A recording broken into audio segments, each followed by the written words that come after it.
I'm Alice. I've had my share of rough patches, but who hasn't, right? My dad was my rock, my everything. Ever since Mom passed away when I was just a little thing, it's been the two of us against the world. He always stressed the importance of education, scraping together every dime he could to fund my college dreams. "You're gonna make it, kiddo," he'd assure me with a wink, even as he dropped another handful of coins into our battered college fund jar. I believed him. More than that, I believed in us. After high school, I started at the local community college, aiming to make a name for myself in investment management. It was there I met Tom. He was part of my cohort, charming in a scruffy, just rolled out of bed way that somehow worked wonders on me. We clicked instantly, stealing glances during lectures and sharing jokes over lukewarm cafeteria coffee. Then the ground beneath me crumbled. Dad passed away unexpectedly. No warning, just gone. And like a house of cards in a breeze, our financial security fluttered away too. Turned out, the college fund was more hope than reality. With Dad gone, not only was I missing him and his guidance, but I also faced the stark truth that my college days were numbered. I managed to scrape through my first year on remnants and resilience, but had to drop out as the money dried up. Dad had left me the apartment, a small 3-bedroom in a worn-down part of town. It wasn't much, but it was home. Tom first came over to the apartment on a chilly evening, his hands stuffed in the pockets of his faded jeans. "You live here alone, Alice?" he asked, scanning the room where the wallpaper peeled gently at the corners. "Yeah, just me now," I replied, trying to smooth down a particularly rebellious strip of wallpaper. "It's not much, but it's what I've got." He watched me for a moment, then stepped closer, taking my hands in his. "Let's get married, Alice. I want to take care of you. Let's start our life right here." It was sudden, sure, but nothing in my life had ever been planned out, so why start now? "Okay, Tom," I said, and it felt right. We didn't wait long. The wedding was as modest as they come, held at the city hall, with a couple of friends as witnesses. Tom's parents didn't show, they'd never really approved of me. "Too plain," they'd whispered, thinking I couldn't hear. "Not one of us." It stung, but Tom squeezed my hand and whispered back, "I love you. That's all that matters." After the ceremony, we walked back to now our apartment, the late afternoon sun casting long shadows on the sidewalk. Tom cracked open a bottle of the cheapest champagne the corner store had to offer and poured us each a trembling glass of bubbly liquid. "To us," he toasted, lifting his glass. "To us," I echoed, the champagne fizzing on my tongue, tasting like hope and new beginnings. #### Chapter 2, Promises Made. Tom and I had an agreement. He'd hit the books, while I paid the bills. Once he was done with college, it would be my turn to chase the degree I'd left hanging when life got too heavy. Simple, right? I thought so too, but nothing's ever that straightforward. I worked 2 jobs. By day, I was a cashier at a grocery store, dealing with endless lines and the occasional irate shopper. By night, I switched aprons for a waitress gig at a local diner, serving up greasy burgers and lukewarm coffee to truck drivers and late-night drifters. It was grueling, but I pushed through, fueled by the thought of someday walking back through those college doors. Tom, meanwhile, was knee-deep in his studies, or so he said. But his demands grew with them. "Alice, when's dinner? I can't eat this fast food crap anymore," he'd complain as soon as I dragged my exhausted body through the door. "I need something decent, like Mom used to make." I'd bite back fatigue-laced anger, tossing my keys on the table. "Maybe learn to cook it yourself, Tom." "I'm not your mom." He'd scowl, his face closing off. "I'm studying to make something of myself. Least you could do is keep the house decent." His words would slice through the weariness, sparking a fire in my chest. Yet, I'd swallow the retort, fearing the crack it could cause in our already fragile agreement. Tom's parents were no help. They were educated, polished, a stark contrast to my high school diploma and diner-stained uniform. They barely acknowledged me, and on the rare occasions they did, it was to offer a backhanded compliment or a thinly veiled critique. "You would understand this if you had finished your education, dear," Tom's mother would say, sipping her perfectly brewed tea as she glanced over the top of her glasses. Tom didn't defend me. He just nodded along, soaking up their words like gospel. More and more, he'd spend nights there, escaping our cramped apartment and the responsibilities it housed. One evening, as I scrubbed the diner's grease from under my nails, Tom dropped another bomb. I'm staying at my parents' tonight. Need a real study environment, and a good night's sleep. I slammed the bathroom cabinet a little harder than necessary. Fine. Do what you gotta do. The words were sharp, stung with all the things I couldn't say. As the days bled into months, I found solace in my routines, the repetitive tasks of my jobs allowing me to zone out the mounting frustrations at home. I was a robot, moving through the motions, scan items, smile, serve food, clean up. Rinse and repeat. One particularly long night, I came home to an empty apartment, no Tom, no apologies, just a note. Gone to study. Make sure dinner's ready tomorrow. I crumpled the note, the paper cutting into my palm. Alone in the dim light of our kitchen, I allowed myself a moment to really feel it all, the exhaustion, the loneliness, the simmering anger. I leaned against the counter, eyes closed, a silent tear escaping despite my best efforts. After years of grinding through 2 jobs and watching Tom bury himself in his books, the day finally came when he graduated. Tom landed a job almost immediately at a prestigious company, and the news brought a breath of fresh air into our strained lives. His new job came with a paycheck that felt like a lottery win compared to my nightly tips at the diner. I remember sitting across from him at our small kitchen table one evening, the excitement bubbling up inside me. So, with your new job, I was thinking it might be time for me to cut back at work and start looking at programs. You know, to pick up where I left off, I said, trying to keep my voice steady, laden with hopes and dreams long deferred. Tom didn't look up from his plate. Alice, we can't afford that. Every penny has to be accounted for, and with the way things are, you know how tight the budget is. His fork clattered against the plate, a harsh sound that matched his words. I leaned back, my heart sinking, but not yet defeated. I could keep one job, maybe just the day shifts. We'd still have a steady income, and I could manage night classes. He shook his head, his voice firm, dismissive. Just forget about college, Alice. We need stability, not more debts. It's not practical. The conversation ended there, but the argument continued in my head for days. Before I could press the issue further, I found out I was pregnant. Our daughter, Lily, became my new priority, and college faded into the background, a dream dissolved. Raising Lily was a joy, but it was also another chain tying me to routines and responsibilities I hadn't chosen alone. I continued working at the grocery store, my dreams shelved like the products I stocked. Tom's criticisms didn't stop with my shelved education, they seeped into my parenting. You're not doing it right, Alice. She needs to learn proper manners, not whatever it is you're trying to teach her, Tom would say, barely looking up from his phone. I remember holding Lily close, whispering promises to her that I'd begun to doubt I could keep. It's okay, baby. Mommy's here. As Lily grew, Tom's parents became more involved, their influence overshadowing mine. They paid for a fancy preschool, and every school event was an exhibition of their grandparental pride. One evening, Tom coldly explained a new rule. Alice, it's best if you don't come to the school events. The teachers, they have a certain expectation of family. We can't ruin Lily's opportunities.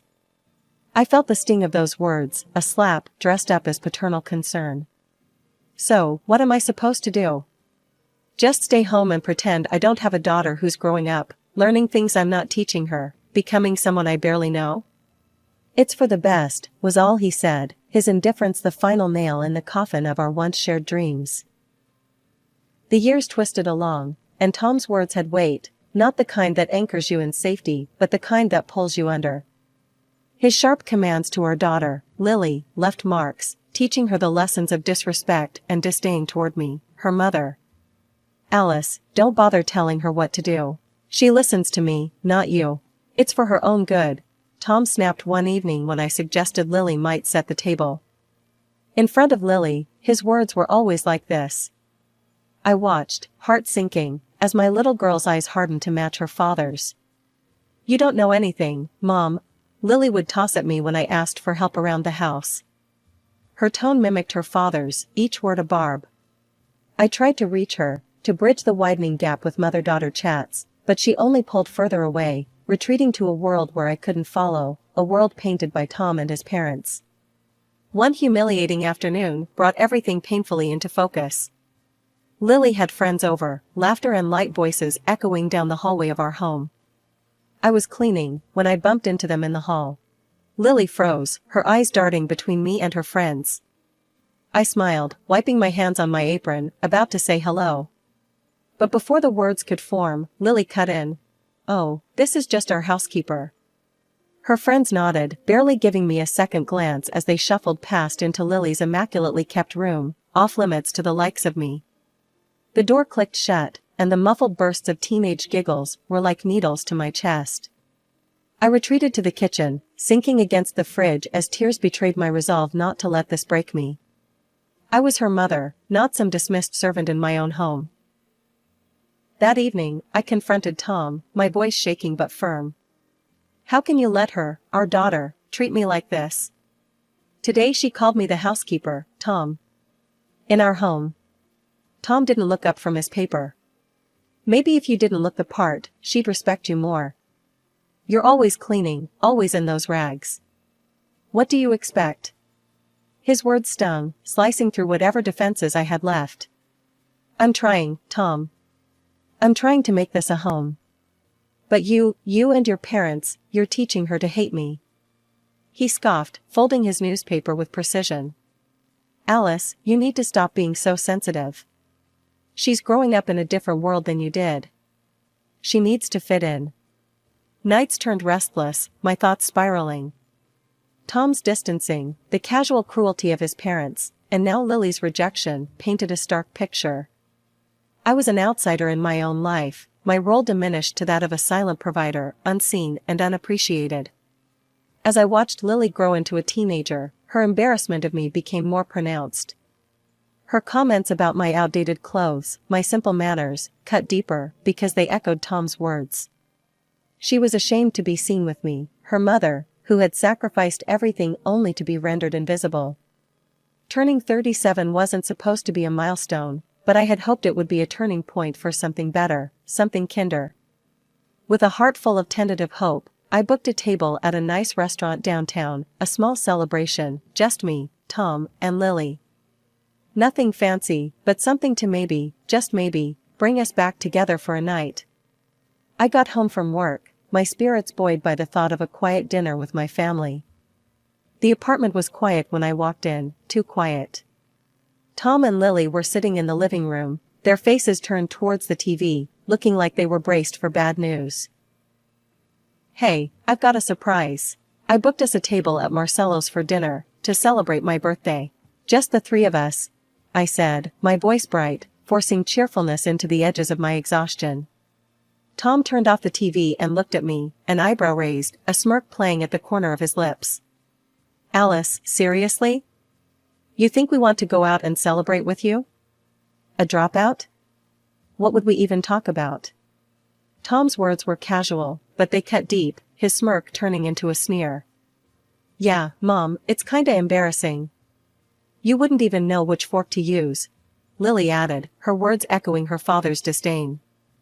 I felt my face flush, the sting of their words like a slap. "I just thought, we could be a family, for tonight." Tom laughed, a harsh, mocking sound. "A family? With you making a fool of yourself? No thanks. Actually, here's my gift to you." He stood up, walked over to his briefcase, and pulled out an envelope, tossing it onto the coffee table with a dramatic flourish. Confused, I picked it up, my hands trembling. It was a divorce application. This is your gift?" "Yeah, consider yourself free from us. We're done, Alice. I'm taking Lily, and we're moving out.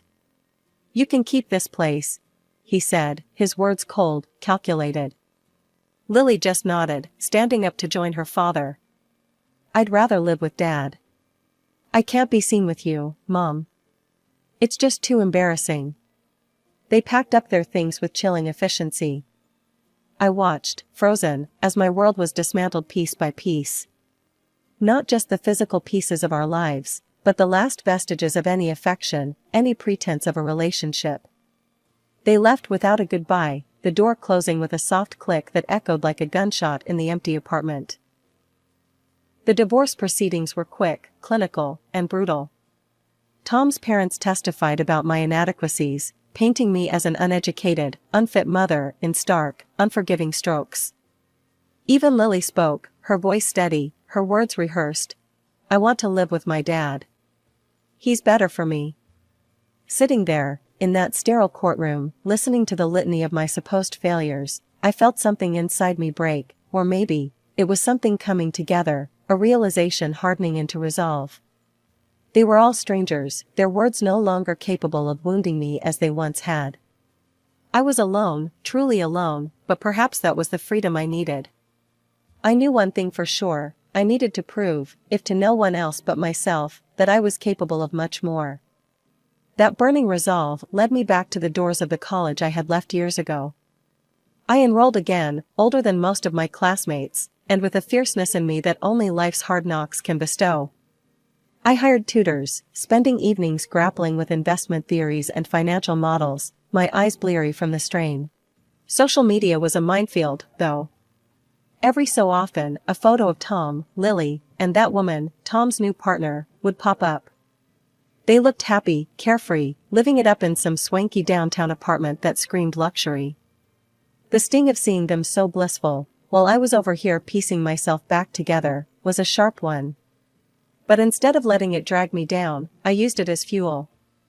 Each picture, each post, pushed me harder. I channeled my anger, my hurt, into my studies, turning bitterness into a motivator. Graduation day came, and I was a different woman from the one who had started. You've got what it takes, Alice. Don't let anyone tell you differently. My favorite professor, Dr. Henson, told me during our final meeting. His words were a balm to the raw edges of my pride. With his recommendation, I landed a position at a respected firm, stepping into the world of finance with a determination to rise. The corporate world was another battlefield, but one I was now well equipped to navigate. I started as just another employee, but not for long. Within 3 years, I climbed from the ground floor to the department head, my name on an office door, my decisions shaping the company's future. Alongside my career, I revamped my life. I traded my old, battered car for something sleek and new, something that hummed under my touch like a promise. My apartment followed, from modest to modern, a high-rise with views of the city that twinkled like the stars I was reaching for. Shopping for new clothes wasn't just about style, it was about armor. Each piece, whether a sharp suit or a sleek dress, was chosen to project the new me, the confident, capable businesswoman. My hair, once always pulled back in a practical ponytail, now fell in stylish waves or was pinned up in chic designs that said I cared about every detail. Only my closest friends knew the extent of my transformation. You're doing what you were meant to do, Alice. It's like you've finally found your stage.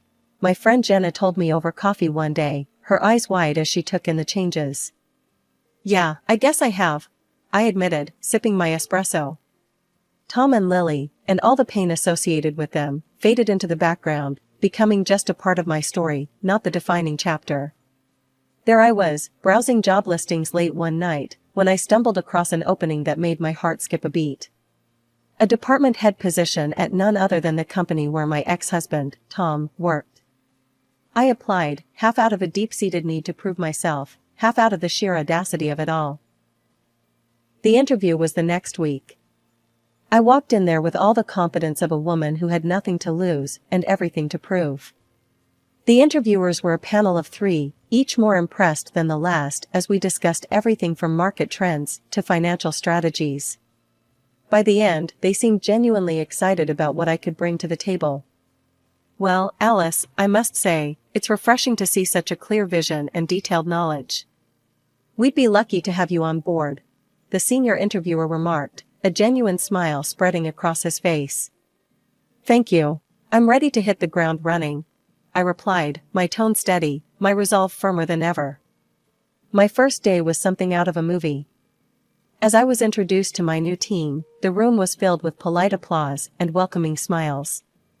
That was until Tom's face came into view. The shock on his face could have powered the city for hours. He looked like he'd seen a ghost, his eyes wide, his mouth slightly agape. The head of the company, Mr. Reynolds, seemed amused by the situation. He clapped a hand on my shoulder and announced, "Everyone, I expect you'll give Alice all the support she needs. She comes highly recommended and I believe she will lead this department to new heights." Tom's reaction was less than gracious. As the room cleared, he stormed up to Mr. Reynolds, his voice low but harsh. "I applied for this position. Why was it given to her? What does she have that I don't?" Mr. Reynolds looked at Tom, then at me, an eyebrow raised. "Tom, the decision was based purely on merit. Alice's qualifications and vision for the department far exceed what you've shown us so far. There's a lot you could learn from her." "Learn from her? This is some kind of joke, right?" Tom scoffed, his voice rising. "No joke, Tom. I suggest you adjust your attitude and focus on your own responsibilities," Mr. Reynolds replied coolly. Humiliated, Tom did something I never expected. He threw his ID badge down on the table, muttered something about a stupid boss, and stormed out. Mr. Reynolds sighed, shaking his head as he watched Tom leave. "Sorry about that, Alice. I'll handle it from here. Why don't you get started with your team?" I nodded, a small, satisfied smile playing on my lips as I watched Tom disappear down the hallway. The sound of his furious footsteps was like music to my ears. Later, I overheard Mr. Reynolds on the phone. "Yes, he resigned. No, I can't give him a positive recommendation, not after this." The rest of the day was a blur of introductions and planning sessions, but through it all, one thought remained clear in my mind: justice, in its own twisted way, had been served. Tom had underestimated me, just like he always did, but this time I had come out on top. After Tom stormed out of the office that day, his career spiraled downward faster than I could have imagined. Rumors reached me through mutual acquaintances, ones who couldn't wait to spill the beans that Tom's latest mistress had kicked him and Lily out of her plush apartment. Desperate, they had no choice but to move back in with Tom's parents. I couldn't help but think how the mighty had fallen. It was during this tumultuous time that Lily, now a college student and every bit as demanding as she had been taught to be, showed up at my door. She let out a low whistle. "Wow, Mom, you really upgraded, huh? Guess dumping Dad worked out for you." Her tone was light, but there was an edge to it that put me on guard. "Lily, what brings you here?" She sauntered in, making herself comfortable on my plush sofa as if she owned the place. "Well, things are a bit tight at Grandpa's, and I thought, you know, you're rich, well-dressed, and educated now, maybe I could move in here. But I'd need a decent allowance, obviously." I looked at her then, really looked at her, and saw Tom's influence woven deeply into her demeanor. It pained me, but the clarity it brought was undeniable. "Lily, I think you should leave. I'm not going to be used like this, not by you, not by anyone." Her face crumpled into tears, but they didn't move me like they used to. When her tears failed to sway me, her temper flared. "You're just selfish.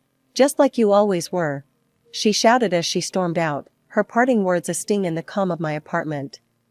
News trickled back to me over the following weeks. Tom had started drinking, unable to cope with his bruised ego, and Lily moved to another city, perhaps to chase the independence she so desperately craved.